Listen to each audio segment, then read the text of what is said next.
The United States has withdrawn its negotiators from ceasefire talks in Doha, joining Israel in a sharp escalation of diplomatic tensions. U.S. Envoy Steve Witkoff has blamed Hamas for stalling the process, saying that the group is not acting in good faith and that Washington will now consider alternative options. Meanwhile, Israeli Prime Minister Benjamin Netanyahu reaffirmed his commitment to securing a ceasefire and the release of hostages, but accused Hamas of blocking a deal and trying to dictate terms that endanger Israel's security. Negotiators have been in Qatar for weeks amid growing pressure over the humanitarian crisis in Gaza, where warnings of mass starvations continue. We're joined by two guests today, Jordan Cope, he's a Middle East affairs expert, and another guest, Noor Osama Nugali, he's an assistant editor-in-chief of Arab News. Both of you, thank you very much for joining us today. Welcome to NewsX World. Now, I would like to start with Jordan.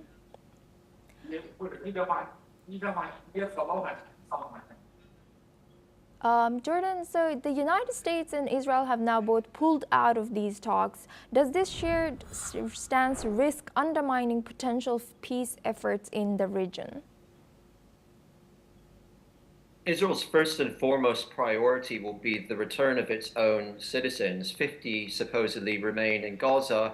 It remains yet to be determined how many of them are actually alive, approximately 22 estimated to intelligence reports.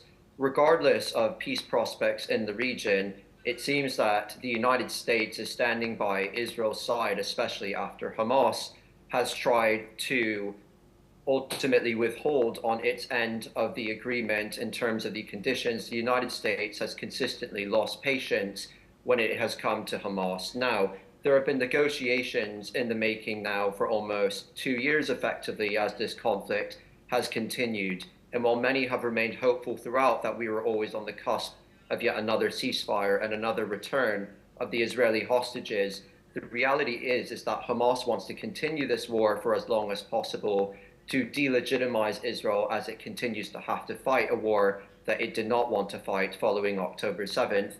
And additionally, it allows Hamas to continue to allow itself to represent itself to the Palestinian people as the arms bearer of their cause, given that it's incredibly difficult for Israel to achieve at least one of its military objectives, even though it has achieved many others.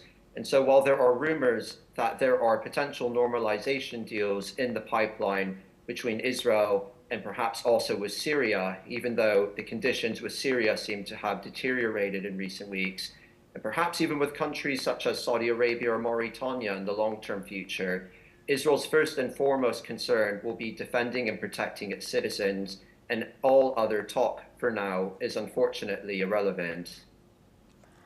Thank you. Now we go to Noor.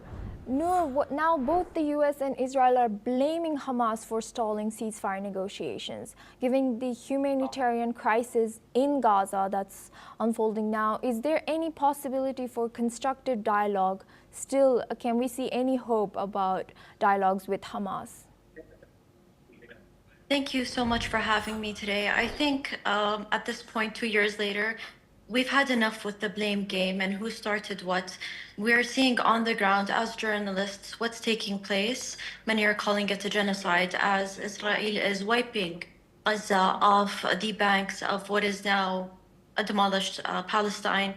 They are starving children to death. We see many that are being amputated, and reports are saying that the most number of amputee children are man-made because of what's happening in Israel right now and Palestine.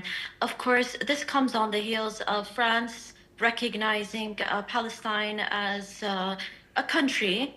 Some are calling it a very a bold diplomatic move. Already 142 countries have already recognized the state of Palestine. Saudi Arabia and France are to hold conference next week at the UN on a ministerial level, and we hope to see more of this is happening. I think the whole world, from what I'm seeing as a journalist, is recognizing the plot of what the Palestinian people are going through. The kingdom for years and decades has stood by the Palestinian people, the Palestinian leadership, and has always called for a two-state solution. And will we see this happen? I truly hope so. For the sake and safety of the Palestinians, will this diplomatic move bring on actual news on the ground and real action to see the safety of the Palestinian people? We are all praying for that. And it's just a waiting game now to see what will happen. I would like to take Jordan's take on this one as well. Jordan, now both the US and Israel are blaming Hamas for starting ceasefire negotiation. So given the humanitarian crisis in Gaza, is there any possibility for constructive dialogue with Hamas? First, before I answer that question, I would like to absolutely rebut in the strongest terms the claim that genocide is happening in Gaza. We have military experts such as John Spencer who have noted that this war has been one of the most humanely fought in modern memory, especially considering that it's occurring in one of the most densely populated areas in the world. According to the United Nations in general, in terms of modern day warfare, a tragedy, nonetheless, whenever it happens, 90% of all people who end up in casualty statistics are generally, unfortunately, civilians. Israel in this recent war has managed to limit, despite having to fight in tunnels, which is one of the most dangerous forms of tunnel warfare. Even so, Israel has managed to keep the combatant to civilian ratio at approximately 1 to 1.5%. I find it mildly hypocritical that one could allege genocide while also attending a conference in China, which is ethnically cleansing the Uyghurs as we currently speak. Regarding negotiations with Hamas, Hamas has been difficult throughout this whole process. Hamas is a non-rational actor. Hamas killed 1,200 people on October 7th and in some days to follow, burning many of their victims alive, raping many of the victims, sometimes even beheading them. This is not a rational organization.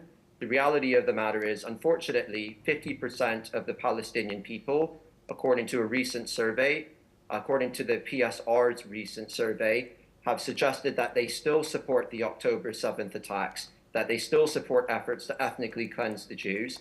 And as we've seen recently in southern Syria, where the Druze have also faced ethnic cleansing from Sunni Islamist groups, it is beyond shocking to see the lack of action around the world and France's current effort to try to recognize a Palestinian state in light of one of the worst and most gruesome, grotesque terrorist attacks in my lifetime sets a terrible precedent that terrorism is the way forward, that terrorism, that rape, that beheading victims, that burning them alive is the way forward to achieving statehood, and that's simply unacceptable, especially from a country that continues to have colonies all throughout the world, whether it be in South America or whether it be in island territories elsewhere. International law clearly establishes that to achieve statehood, four conditions must be met.